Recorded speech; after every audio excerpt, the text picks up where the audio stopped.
aujourd'hui. C'est ainsi que notre papa, lorsqu'il était en train de parler, il a dit par ces versets, on veut encore beaucoup plus donner l'importance de l'Église, l'importance de se réunir entre frères et sœurs.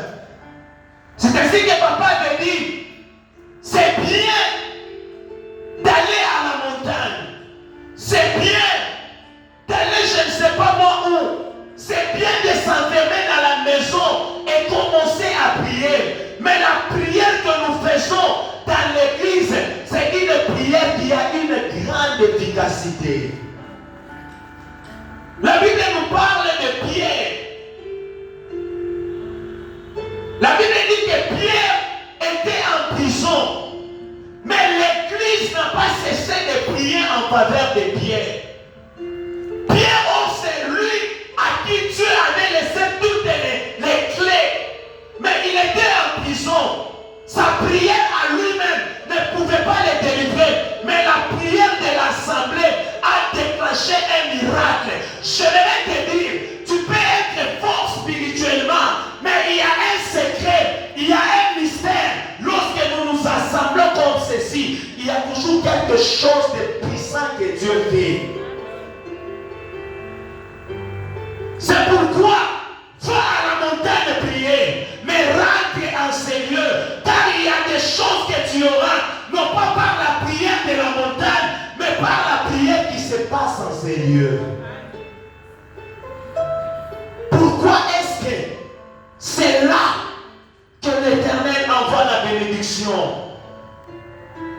Nous avons commencé à dire que là il y a le cadavre. On ne s'est plus retourné sur ça. Nous avons dit encore qu'il y a Aaron qui est en ces lieux-là. Mais nous avons aussi dit que là, il y a l'onction qui est en train de couler. Et depuis hier, nous étions en train de parler de cette onction. Et il y a des choses que nous devrions retenir sur l'onction de Dieu. Et lorsqu'on a venu dans Matthieu chapitre 25, à partir du 1er jusqu'au 11e verset, c'était l'histoire de ces femmes vierges, des églises vierges. Et la première des choses que j'avais commencé par dire, lorsqu'on parle de l'onction, nous avons dit que l'onction marche toujours ensemble de pair avec la virginité ou encore la sanctification ou encore la vie de consécration. Bien-aimé, tu ne peux pas te dire que tu as l'onction de Dieu, mais tu mènes une vie bizarre. Tu ne peux pas te dire que tu as l'esprit, l'onction de Dieu, mais tu es en train de mener une vie. Même les païens ne mènent pas cette vie-là. Il y a des gens, malgré qu'ils sont en train de manifester la puissance, mais ils sont des voleurs. Ils peuvent voler et ils prophétisent. Ils peuvent voler et ils guérissent les malades. Ils peuvent voler, ils font les choses avec puissance. Cela n'est pas un problème. Le problème, c'est que le temps finira par témoigner si réellement ça va durer ou ça ne durera pas. Et quand tout le monde te dit que le temps est un grand allié de la vie, le temps a démontré que Judas n'était pas un bon serviteur, mais il était un voleur. Le temps a démontré que bien que Pierre avait renié Jésus, mais c'est lui à qui Dieu avait laissé les clés. Le problème, ce n'est pas parce qu'aujourd'hui tu manifestes la puissance, mais accorde du temps au temps, l'État finira par démontrer qui tu es réellement.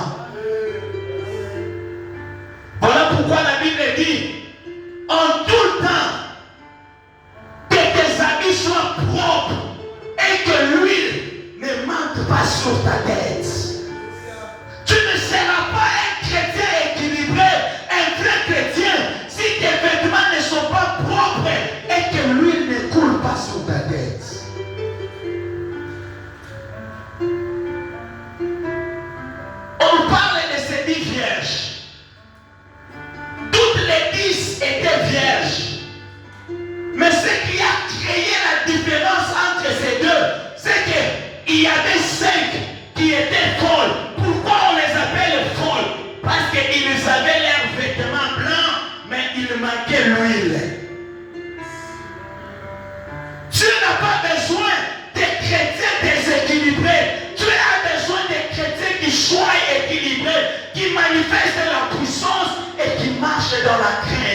qui manifestent la puissance et qui obéissent à la parole de Dieu.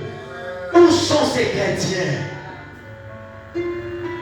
Et surtout dans cette génération où les gens sont assoiffés des miracles, les gens sont assoiffés des prophéties, les gens sont assoiffés de la manifestation de la puissance. Il y a même des sorciers. Tous les magiciens qu'on connaissait, il n'y a plus de marabouts dans les villes. Aujourd'hui, tous les marabouts sont devenus des prophètes. Tous les marabouts sont devenus des pasteurs. Tous les marabouts sont devenus des hommes de Dieu. Oh, l'État finira par nous dire qui sont les vrais et qui sont les mauvais. Alléluia. Alléluia.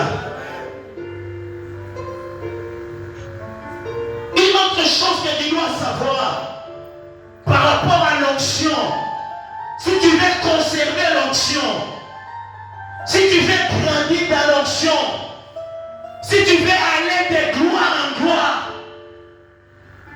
au-delà de savoir que l'onction marche toujours avec la sanctification, nous devons aussi savoir que l'onction marche toujours avec les mentorats.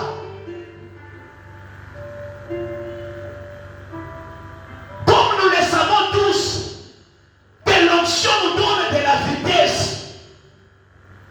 Comme nous le savons tous, que lorsque l'onction est sur nous, nous pouvons aller plus loin, nous pouvons aller plus vite. Mais je voudrais dire à une personne, si l'onction de Dieu te donne de la vitesse, les mentorats te donnera à aller plus loin. Nous sommes dans une génération de pères où tout le monde veut devenir daddy. Tout le monde veut devenir papa. Il suffit de voir des petites visions. Il suffit de voir, d'avoir une parole de connaissance. Directement, on se transforme, on devient père. Un jour, on a demandé sur David, de qui est-il le fils? C'est lui qui a fait les exploits.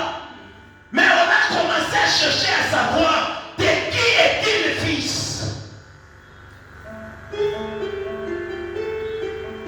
Bien-aimé, dans l'état il n'y a pas seulement les offrandes, dans l'état il n'y a pas seulement les dîmes, mais dans l'état il a, c'est une grande responsabilité.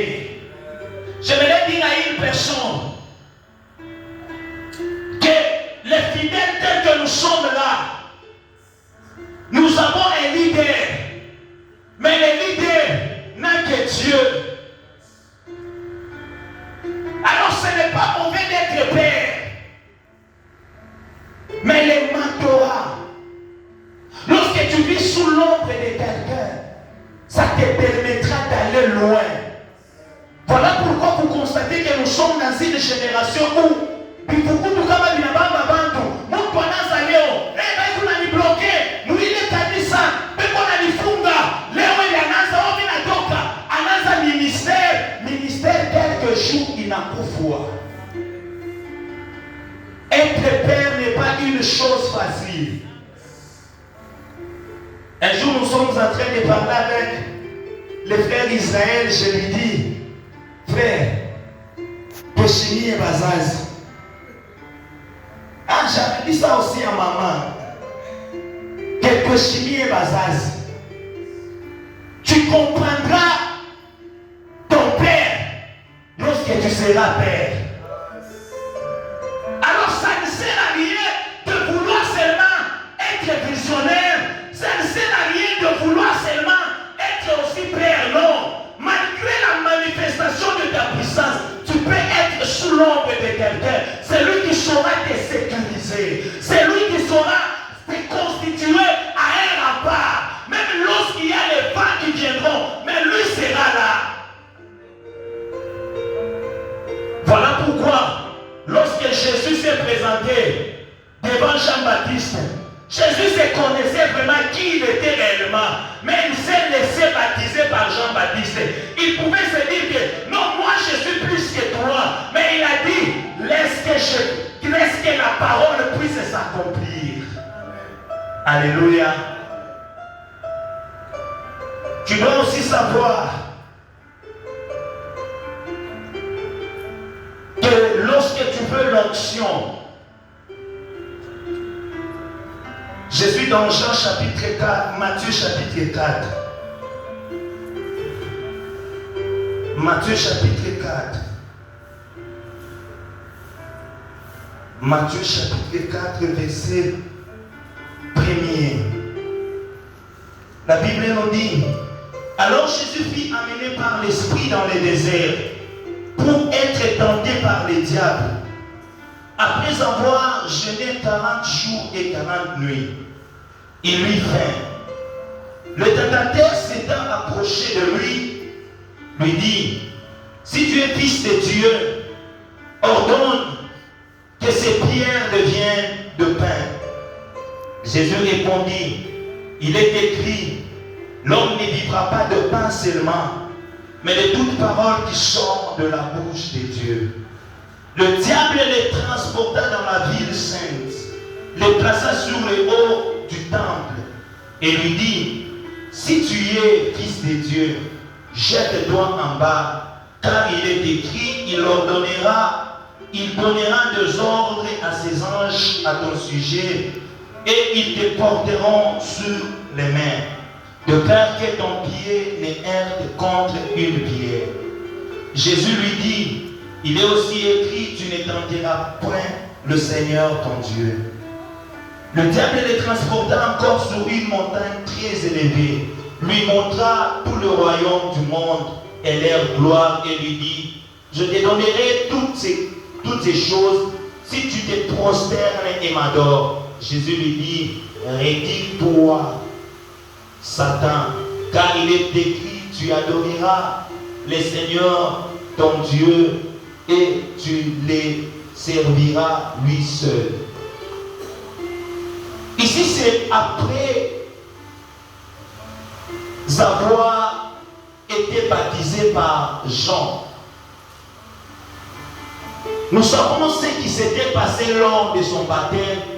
La Bible dit que le ciel s'était ouvert et on a vu la colombe qui est l'image de l'Esprit, où encore l'onction était descendue.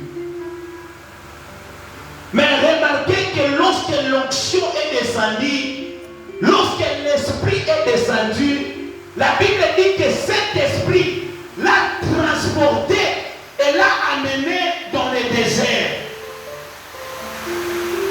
Ce qui est un peu étonnant, c'est que l'onction, l'Esprit ne l'a pas amené dans le désert pour aller faire des miracles. La Bible dit que l'Esprit l'a transporté et l'a amené dans le désert afin qu'il soit tenté. Tu veux grandir dans l'onction, tu veux manifester l'onction. Sache que l'onction t'exposera toujours aux tentations. Tu veux grandir, sache qu'on t'exposera toujours devant les tentations. Et une chose est vraie, chaque fois que tu vaincras ces tentations, sache que tu t'exposes à une nouvelle dimension de l'onction, à une nouvelle dimension de la manifestation de la puissance.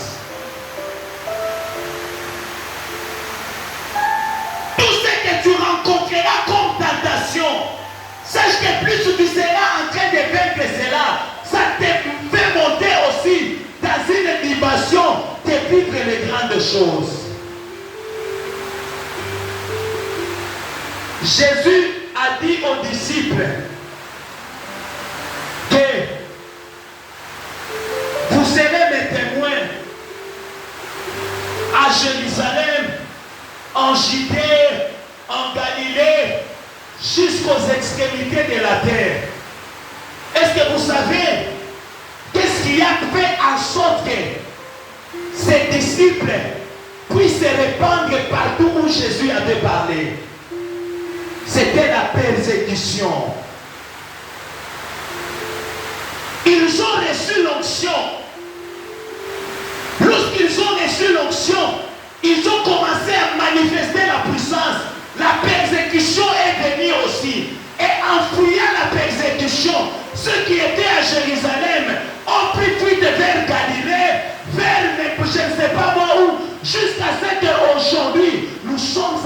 parler de Christ. Pourquoi la persécution les a dispersés et partout où ils allaient, ils ne restaient pas calmes, ils annonçaient toujours la bonne nouvelle. Et l'Esprit l'a transporté afin qu'il soit tenté. Si c'est lui qui pouvait jeûner 40 jours et 40 nuits était tenté, sache que toi qui ne jeûnes peut-être pas, tu seras aussi tenté. Si c'est lui qui pouvait faire des chaînes pendant 40 jours et 40 nuits, pouvait être tenté par le diable, sache que toi aussi, tu seras tenté. Mais la bonne nouvelle que je te donne, c'est que la Bible dit, aucune tentation ne pourra dépasser vos forces. Si la tentation vient, Dieu fera en sorte que vous puissiez être vainqueur, vous puissiez sortir vainqueur dans cette tentation. Voyons selon Matthieu quelques genres de tentations auxquelles nous pouvons être exposés. La Bible dit qu'il a jeûné 40 jours et 40 nuits. Après avoir jeûné pendant 40 jours et 40 nuits, tous on peut avoir faim. Jésus a eu faim. Et c'est là que le diable a commencé maintenant à faire son travail.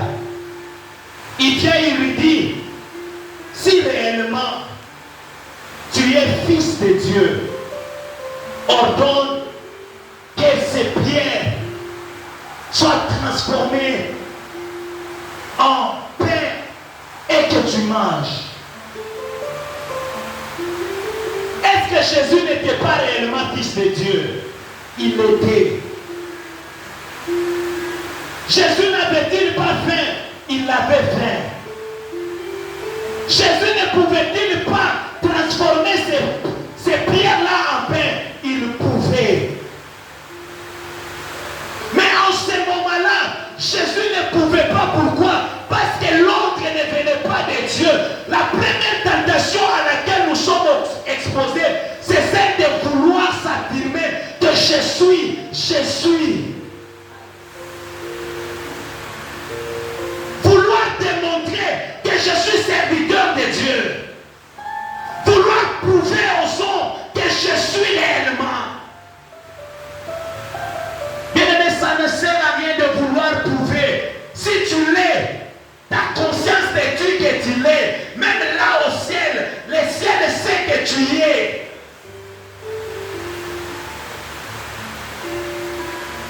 Beaucoup de gens tombent dans cette tentation.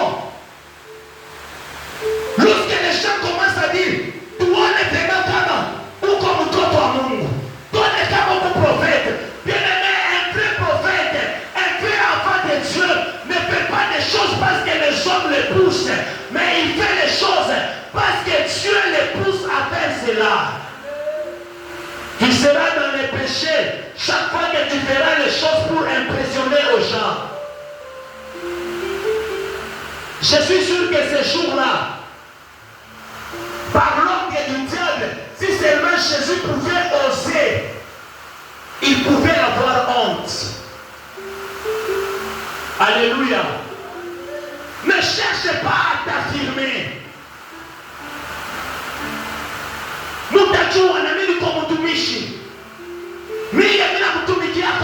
Ça ne sert à rien toutes ces choses-là. Le ciel sait que tu es enfant de Dieu. Même les démons le savent. La Bible dit qu'un jour, quelques personnes se sont levées. Ils commencent à chasser les esprits au nom du Dieu de Paul. Les esprits ont commencé à dire, Paul dont vous nous parlez, nous les connaissons. Jésus que vous nous parlez, nous les connaissons. Mais vous, qui êtes-vous? Même les démons savent que tu es un enfant de Dieu. Même les sorciers le savent. Voilà pourquoi tu n'as besoin de prouver à qui que ce soit. Ça va se manifester. Ça va se manifester devant les situations. Tu n'as pas besoin de prouver quelqu'un. Mais Dieu lui-même fera en sorte que tu sois honoré dans telle ou telle autre situation. Le diable ne s'est pas arrêté. Si tu es fils de Dieu, transforme ce pain. La deuxième tentation, si la première, c'est celle de vouloir prouver. La deuxième, c'est celle de vouloir répondre.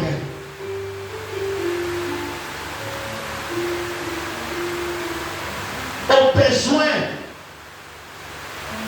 physiques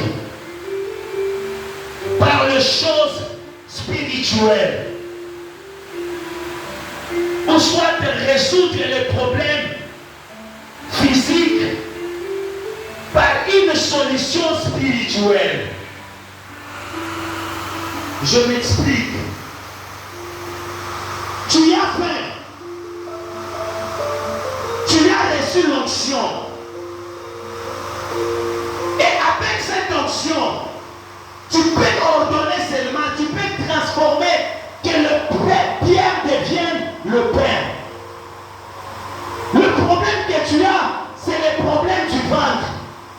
Mais on te demande pour ces problèmes de ventre-là de donner une solution qui soit spirituelle. Comment fonctionne cette tentation? S'il y a des gens qui veulent le prouver au monde, il y a des gens qui prennent de l'onction qui est sur leur vie. Ils font de cette onction un capital pour s'enrichir, un capital pour donner au ventre ce que le ventre a besoin. Il y a des gens qui font de leur ministère un capital pour s'enrichir. Bien-aimé, ce que tu as, ce que Dieu t'a donné, il ne t'a pas donné cela d'abord pour ton ventre. Dieu t'a donné cela pour bénir son peuple. Dieu t'a donné le ministère pour bénir son peuple. Dieu t'a oint pour bénir son peuple. Dieu ne t'a pas d'abord oint pour ton ventre. Aujourd'hui, à cause des ventres, beaucoup de ministères sont insultés. Aujourd'hui, à cause des ventres, le nom de Christ est minimisé. Aujourd'hui, à cause des ventres, les gens commencent à fabriquer même les messages. À cause du ventre, on commence à fabriquer les prophéties. L'onction qui est sur toi, ce n'est pas d'abord pour ton ventre, mais c'est pour la gloire du royaume. Alléluia. Alléluia. Chaque fois que tu oublieras la raison pour laquelle Dieu t'a oint, cette onction n'aura pas d'impact sur ta vie.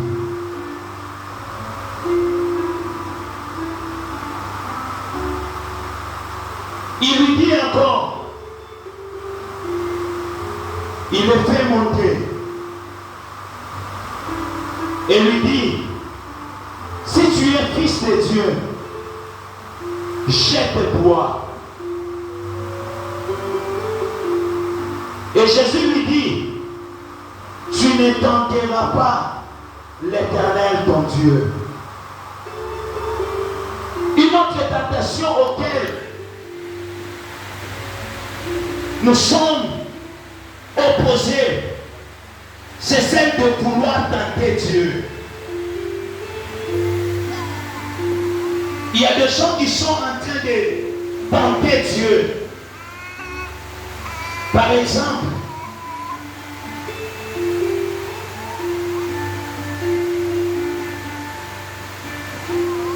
quelqu'un qui se lève, il prend le gobelet, il met le poison et il dit, il est écrit, tu boiras le breuvage mortel, cela n'aura aucun pouvoir sur ta vie. Au nom de Dieu, au nom de Jésus, je prends ce breuvage mortel, je le bois.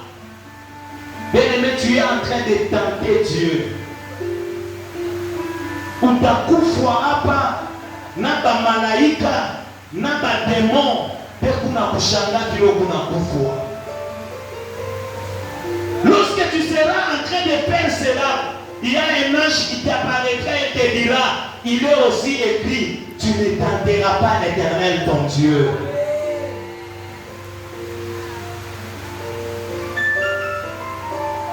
Il y a des choses parfois que nous faisons, nous appelons ça par la foi, mais en réalité ce n'est pas vraiment la foi qui nous pousse à faire cela. Ce qui nous pousse vraiment à faire ça, c'est vouloir tenter Dieu. Vous savez, Jésus un jour a dit, si tu peux éloigner de moi cette coupe. Or, Dieu l'a envoyé pour boire cette coupe-là. Mais lui demande, si tu peux éloigner de moi cette coupe. Quelque part, Jésus commençait à vouloir tenter aussi Dieu. Mais écoute ce que Jésus dit. Toutefois, que ta volonté soit faite. C'est-à-dire, chaque fois que tu feras quelque chose qui n'est pas dans la volonté de Dieu, tu es en train de tenter Dieu.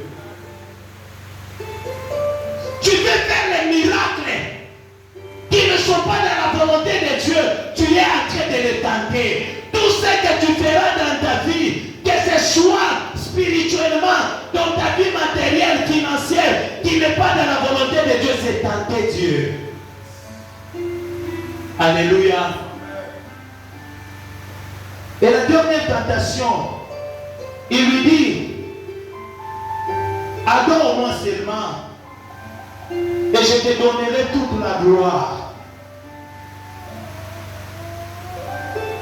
Bien-aimé, je crois que Dieu va t'élever. Je crois que Dieu est en train de te bénir. Je crois que toi, tu ne seras pas la tête. Tu ne seras pas la queue, mais tu seras la tête. Mais tu sais qu'est-ce qui se passe lorsque Dieu commence à faire de toi la tête et non la queue? Il y a l'orgueil qui commence à venir. Lorsque Dieu commence à élever les gens, lorsque Dieu commence à donner la gloire aux humains,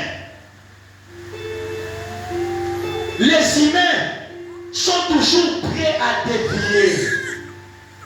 La gloire n'est pas quelque chose avec laquelle tu dois t'amuser. Le diable, lorsqu'il s'est senti dans la gloire, la Bible dit que la première des choses, il voulait élever son trône au-dessus du trône de Dieu. Lorsque l'homme est face à la gloire, l'homme cherche toujours à devenir maître de lui-même. Il oublie même celui qui lui a donné cette gloire-là. Lorsque la gloire arrive, la gloire commence à faire de nous des dieux. Mais bien aimé, chaque fois quand Dieu t'élève, quand Dieu te bénit, n'oublie pas d'où tu es béni. Tu seras enrichi aujourd'hui. Tu vas construire des maisons. Tu vas acheter des véhicules. N'oublie pas que hier, tu étais aussi piéton. N'oublie pas aussi que tu étais locataire. Si aujourd'hui, toi, tu es bailleur, ne vois pas tes locataires comme s'ils étaient des choses. Ça, c'est la maladie que donne la gloire. Voilà pourquoi un jour Moïse demande à Dieu, Seigneur, fais-moi voir ta gloire. Dieu lui dit, personne ne peut voir ma gloire et rester en vie. Tellement que Moïse avait insisté, Dieu lui dit ceci, va te mettre au-dessus du rocher. Mais il ajoute une autre chose, il dit, lorsque ma gloire sera en train de passer, entre dans les creux du rocher. Si tu veux rester debout lorsque la gloire arrive, tu dois rester sur le rocher. Et lorsque tu commences à vivre la gloire, tu dois te cacher dans les rochers. Tu dois créer ton fondement sur Jésus. Et lorsque la gloire vient toujours comme un vent impétueux. Si tu ne t'enracines pas sur Jésus, elle va t'emporter. L'onction de Dieu sur ta vie te donnera un nom, te donnera la renommée. Mais sache que lorsque cette gloire viendra, si tu n'as pas tes racines sur Jésus, ça va t'emporter. C'est comme ça que beaucoup sont devenus des dieux. Anaanza kuvana coach leo, anasema kalivanaka na ema pacho. Unavana coach leo, ushone bana mabwana coach mabumbafu. Unavana leo Pilato, kumbuka koke ya 10 20 balikuachiaka Pilato. Pengine mtu mmoja buluma alikupachiaka Pilato, kila kikuku yake ndani ya mtai yako, kinakuumisha na bilole, meo mwe kilikupachiaka kobei. Kumbuka ko na ulitoka quelque part. Beaucoup de gens sont devenus orgueilleux aujourd'hui parce qu'ils sont arrivés. Bien-aimé, tu n'es pas encore arrivé. Voilà pourquoi j'ai toujours dit, si tu veux rester le plus longtemps possible dans les hauteurs, respecte l'appareil qui t'a fait monter dans les hauteurs. Sinon, tu vas tomber. Et avec le temps, on parlera de toi à mal. Et on dira aux autres, ne faites pas comme lui. C'est bien beau de prier que Dieu t'élève. Mais lorsque Dieu t'élève, apprends à les respecter aussi. C'est bien beau de demander à Dieu, Père, je fais ta gloire, je fais la gloire. Mais lorsque cette gloire-là arrive, maintiens-toi dans ses bras. Combien de fois Dieu n'est-il pas déçu d'avoir béni certaines personnes?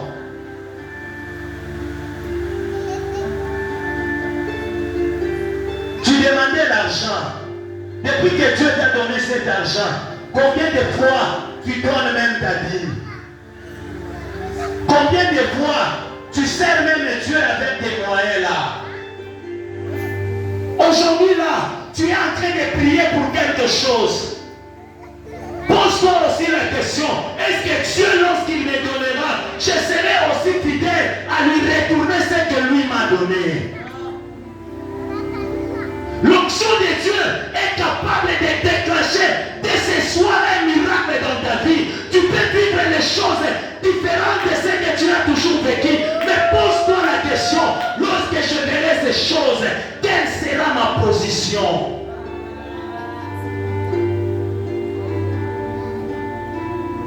La première des choses, j'aime je crois que c'est le psaume.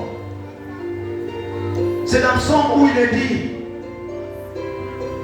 lorsque tu m'auras béni, que cette bénédiction ne me fasse pas perdre la tête. Je pense que ça doit être aussi l'une de tes prières, l'une de tes requêtes de chaque jour, que ta bénédiction, Père, ne me fasse pas perdre la tête. La bénédiction a dévié beaucoup de gens. La gloire a dévié beaucoup de gens. Mais que cela ne soit pas ton cas. Ce soir, je ne veux pas même que tu pries pour les choses que tu veux avoir. Parce que je sais cette certitude que Dieu t'accordera cela. Mais mon problème ce soir, quelle sera ta position lorsque Dieu t'aura donné ce que tu es en train de chercher? En ces lieux, il y a la bénédiction. En ces lieux, il y a la vie. Lorsque Dieu te donne cela, ta position, elle est laquelle? Demande à Dieu. Commence par lui dire, Père, je te supplie, lorsque tu m'auras béni, lorsque tu vas m'élever, lorsque tu vas me donner du travail, je te promets, que